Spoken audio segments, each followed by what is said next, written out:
আচ্ছা, প্রথমে আমি বিশৃঙ্খলাকারী শব্দটা একটু ব্যবহার করতে চাই না, এই কারণে যে আপনি যদি খোঁজ নিয়ে দেখেন যারা ওখানে গেছিলেন তারা আসলে অনেকেই এই জুলাই আন্দোলনে ছিলেন, এদের মধ্যে গুলি লাগা মানুষও ছিলেন এবং তাদের ক্ষোভের কারণ আছে। আপনি যে কোনো দেশে যদি তাকান যে যখন একটা ধরেন নাজি পার্টি যখন চলে গেছে, নাজি পার্টি চলে যাওয়ার পরে মানুষের মধ্যে তো একটা ক্ষোভ তৈরি হয়েছে, রাইট? তো সেই ক্ষোভের সময় যদি কেউ উস্কানি দেয়, তাহলে নাজিদের যারা অত্যাচারিত যারা হয়েছে না ওদের দ্বারা, তারা তো অত্যন্ত বিক্ষুব্ধ হবে এবং আমাদের কিন্তু এই বিক্ষোভটাকেও আমলে নিতে হবে। আমি এই জিনিসগুলো আমরা বাস্তব এবং প্র্যাকটিক্যাল জিনিস আলোচনা করেছি যে আমাদের মানে নাট্যকর্মী ভাই বোনদেরও দায়িত্ব আছে যে আমাদের প্রত্যেকেরই একটু দায়িত্বশীল আচরণ করতে হবে। আমাদের মনে রাখতে হবে, আমি আগেও যেমন বলেছিলাম, এটা একটা কেবল সাধারণ সরকার পরিবর্তন হয়নি, একটা বিপ্লব হয়েছে, বিশাল গণ অভ্যুত্থান হয়েছে এবং 15 বছরের দুঃশাসন ঘটেছে, অনেক মানুষ মারা গেছে 1 জুলাইতে। ফলে এগুলো বাস্তবতা মাথায় রেখে আমাদের প্রত্যেককেই একটু রেসপন্সিবল আচরণ করতে হবে। তাহলে আমি মনে করি এখানে কোনো ঝামেলার কিছু নাই। কারণ আবার বলছি, এই সরকারের ফিলসফি মধ্যে আমি কোথাও দেখি না যে সংস্কৃতিতে কোনো বাধা আছে। সরকার সংস্কৃতি বান্ধব। আপনি আপনার সিনেমা এবং নাটকের মধ্যে দেখিয়েছেন যে যারা ক্ষমতায় থাকে তাদের এক ধরনের চরিত্র থাকে, একটা আমলাতান্ত্রিকতা থাকে, ক্রেতাদুষ্ট ভাব থাকে। তো আপনি সেই ন্যারেটিভটাকে আমাদের সামনে তুলে ধরেছেন যে মানুষের জন্য কিভাবে হতে পারে। তো আপনি ওই পারের লোক, এখানে এসে বসেছেন, তো আপনার কাছে কি মনে হচ্ছে, এটা কি অনেক ভারী কাজ কিনা, কিংবা আপনি কি ওই আপনার সিনেমায় যে ধরনের সরকারি টিপিক্যাল জিনিসগুলো দেখিয়েছেন আপনি কি সেরকম হয়ে উঠছেন, বা আপনার সাথে কোনো ঝামেলা হচ্ছে? এটা সচিব সাহেব ভালো বলতে পারবেন, কারণ উনি আমাকে বাইরে থেকে দেখছেন। আমি তো আমার কথা না বলাই ভালো। প্লিজ আপনি বলেন। আচ্ছা, উনি আগে বলুক, ওনারটা আমি শুনি। আমারও কিউরিয়াসিটি যে উনি কীভাবে দেখছেন ব্যাপারটা। আচ্ছা, আমরা দ্রুত শেষ করব কারণ আমার আরেকটা মিটিং আছে এই জন্য। আমি তো মাত্র 3 দিন হলো বসছি। আমার কাছে কোনো জটিলতা তৈরি হয়নি, মনে হয়নি। আমি খুবই এনজয় করছি আমার সহকর্মীদের সঙ্গে কাজ করা এবং I think I am very lucky that I got a great team চারিদিকে। এবং আমরা খুবই এক্সাইটিং কিছু অ্যান্ড ইম্পর্টেন্ট কিছু প্রজেক্ট নিয়ে কাজ করছি। আপনারা হয়তো আগামীকাল বা পরশুর মধ্যে জানতে পারবেন। এবং সংস্কৃতি মন্ত্রণালয়, আমি বাইরে থেকে জানতাম যে এটা ঘুমিয়ে থাকে, এটা ঘুমন্ত মন্ত্রণালয়। আমি ভিতরে এসে দেখি যে না, এখানে তো অনেক কাজ করার স্কোপ আছে।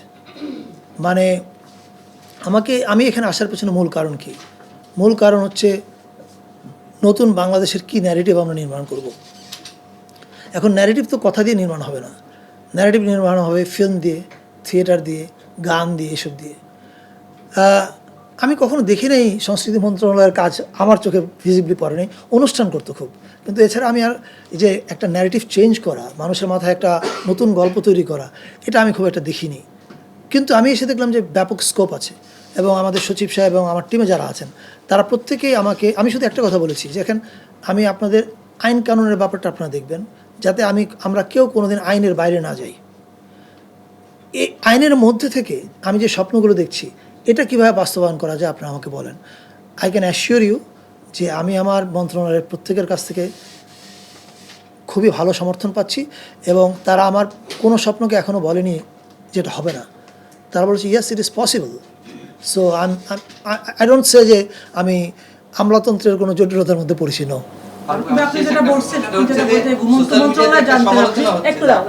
আমি সমালোচনা এটা নিয়ে কথা বলতে চাই। আপনি যেটা বলেন ঘুমন্ত মন্ত্রণালয় বলতেন এই মিনিস্ট্রিকে, আসলে ঘুমন্ত মন্ত্রণালয় ছিল আমাদের কাছে, সাংবাদিকদের কাছে, আমাদের কাছে দৃশ্যমান কিছু।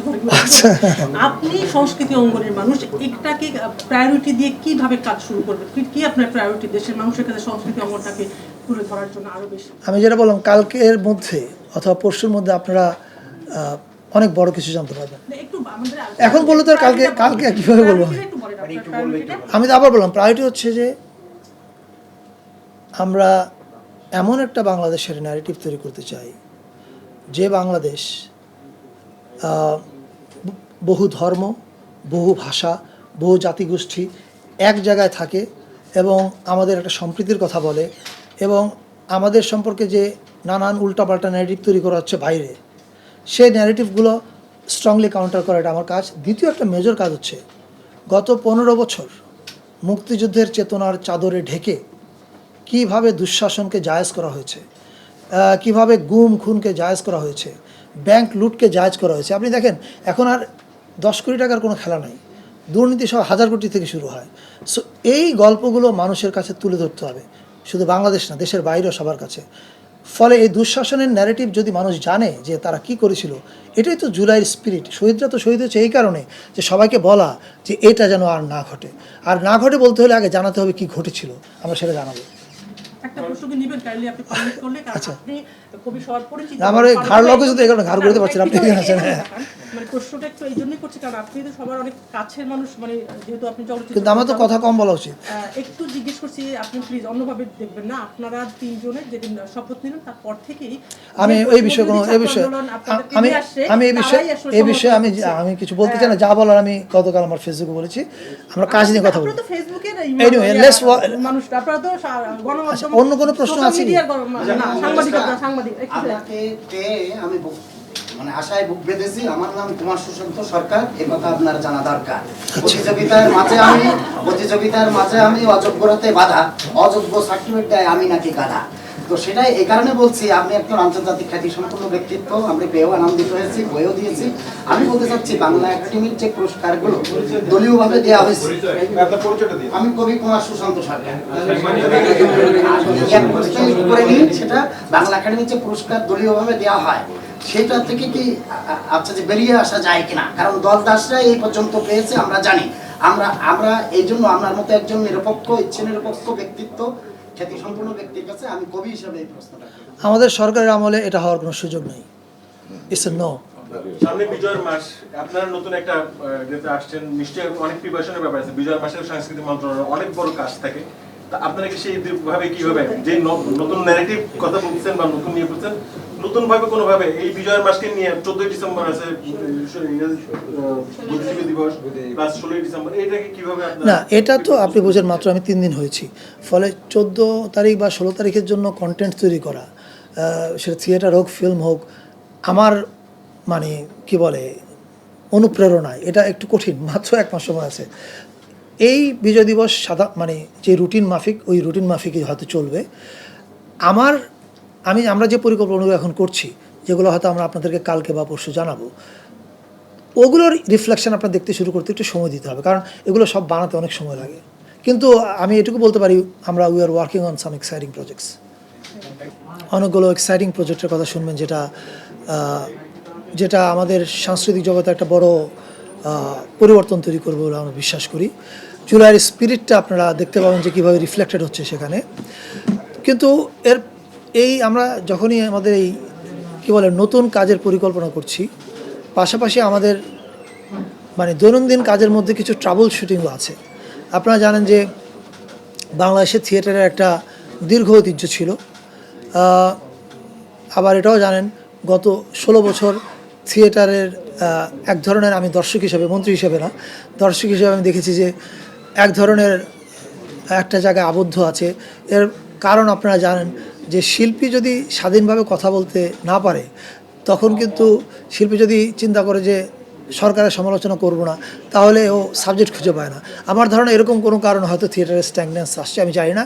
তবে আমরা নতুন সরকার আসার পরে আমি আজকে গ্রুপ থিয়েটার ফেডারেশনের সঙ্গে বসছি এবং আমরা ওনাদেরকে পরিষ্কার বলেছি যে আমরা এই সরকারের পলিসি হচ্ছে বাংলাদেশের সংস্কৃতিকে তুলে ধরা এবং কাউকে ডিসক্রিমিনেট করা না, কারো প্রতি কোনো ধরনের তার ধর্মীয় পরিচয় বা তার বর্ণ পরিচয়, কোনো পরিচয়ের কারণে তাকে আক্রমণ করা, এইসব আমাদের কাজ না। ফলে আমাদের কাজ হচ্ছে আমাদের সাংস্কৃতিক যে আমাদের বাংলাদেশের সংস্কৃতির যে চেতনাটা, এটাকে তুলে ধরা, এবং এটার ক্ষেত্রে গ্রুপ থিয়েটার ফেডারেশন একটা বড় ভূমিকা রাখতে পারে। তো তাদের সঙ্গে আমি বসছিলাম, আমরা সামনে কিছু কাজ করব, সেখানে গ্রুপ থিয়েটার ফেডারেশনও এবং ফেডারেশনের বাইরের দলও জড়িত থাকবে। সেটা আমরা আজকে ডিটেলে যাব না, কারণ মাত্র আমরা পরিকল্পনা করছি, এটা হয়তো কিছুদিনের মধ্যে জানবেন। তবে আজকে মিটিংয়ে বসে প্রথমে আমাদেরকে যেটা সমাধান করতে হয়েছে সেটা হচ্ছে, আপনারা জানেন যে গ্রুপ থিয়েটার ফেডারেশন যে কোনো একটা অনাকাঙ্ক্ষিত ভুল বোঝাবুঝি বা কোনো ধরনের উস্কানির কারণে একটা অনাকাঙ্ক্ষিত ঘটনা ঘটেছে। ঘটার ফলে গ্রুপ থিয়েটার ফেডারেশন এই 15 তারিখে ঢাকা শহীদ মিনার এবং সারা দেশব্যাপী একটা বিক্ষোভ কর্মসূচি দিয়েছিল। তো আমি তাদের সঙ্গে বসেছি এবং আমরা তাদের কথা শোনার চেষ্টা করেছি, তাদের অভিযোগটা জানার চেষ্টা করেছি এবং আমাদের মতামতটা কি সেটাও আমরা আমাদেরকে জানিয়েছি। এবং আমরা পরে দেখলাম যে আমরা দুই পক্ষই একই পৃষ্ঠায় আছি, আমাদের মধ্যে কোনো দ্বিমত নেই কোনো বিষয়ে। ফলে আমি তাদেরকে অনুরোধ করেছি যে আপনারা কাজ শুরু করি, চলেন সবাই কাজ করি, এবং কাজ শুরু করার আগে আপনারা এজিটেশনটা নিয়ে একটু ভাবেন যে আপনারা এটা উইথড্র করা যায় কি না। তো এখন ফেডারেশনের সাধারণ সম্পাদক আছেন কামাল ভাইজিৎ, উনি আপনাদের উদ্দেশ্যে বলতে পারেন বাকি কথাগুলো। কামাল ভাই প্লিজ। ভাবে একমত হয়েছি যে পতিত স্বৈরাচারের ফ্যাসিস্টের বিচার বিঘ্ন করার জন্যে, বিঘ্ন ঘটানোর জন্যে কেউ নানান রকম উস্কানি দিতে পারে। গ্রুপ থিয়েটার ফেডারেশন আমাকে পরিষ্কার বলেছে যে ফেডারেশন যে সমস্ত ব্যক্তিগতভাবে উস্কানি এবং নানান রকমের কাজকর্ম করছে, ফেডারেশন ওইসব ব্যক্তিদের দায়িত্ব নেবে না। এবং ফেডারেশন পরিষ্কার বলেছে যে ফেডারেশনের কাজ বা থিয়েটারগুলোর কাজ হচ্ছে শিল্প চর্চা করা, সমাজের দর্পণ হয়ে কাজ করা। ওনারা কারো বি টিম হয়ে খেলার জন্য প্রস্তুত না এবং রাজি না। So that was really very encouraging. আমি খুবই খুশি হয়েছি ওনাদের উপর, এবং my gratitude to all of you. Thank you. Thank you. আর কিছু প্রশ্ন থাকলে বলতে পারেন। ভাই সোহরাওয়ার্দী উদ্যানে মেলা হচ্ছে না, তো স্থান সংকুলন হবে কিনা আসলে বাংলা একাডেমি? ও সরি, আচ্ছা এটা আমি একটু বলি। গতকালকে অনেকগুলো পত্রিকায় যেহেতু রিপোর্ট হয়েছে, আমাদের রিপোর্ট হওয়ার অ্যাকচুয়ালি আমরা গতকাল থেকে কাজ করছিলাম, রিপোর্ট হওয়ার আগ থেকেই আমার মাননীয় পূর্ত উপদেষ্টা আদিলুর রহমান শুভ্র ভাই, ওনার সঙ্গে কথা হয়েছে। আমাদের সচিব সাহেব, পূর্ত মন্ত্রণালয়ের সাহেবের সঙ্গে কথা বলেছেন। এটার সঙ্গে মুক্তিযুদ্ধ মন্ত্রণালয় জড়িত আছে, ওই মন্ত্রণালয়ের সচিব সাহেবের সঙ্গে কথা বলেছেন। আমি আপনাদেরকে এটুকু বলতে পারি যে আমরা একটা পজিটিভ আউটকামের দিকে যাচ্ছি, এবং বইমেলা আশা করা যায় যেখানে হতো সেখানেই হবে, এবং সুন্দর আয়োজনই হবে, এবং কোনো ধরনের ঝামেলা হবে না। ইতিমধ্যেই 3 মন্ত্রণালয় একসঙ্গে এটা নিয়ে কাজ করছে, এবং 3 মন্ত্রণালয়ের সভা হয়েছে, সামনে আরও হবে। সোহরাওয়ার্দীতে হবে আমরা এটা বলতে পারি? আশা করা যায়, ইয়েস।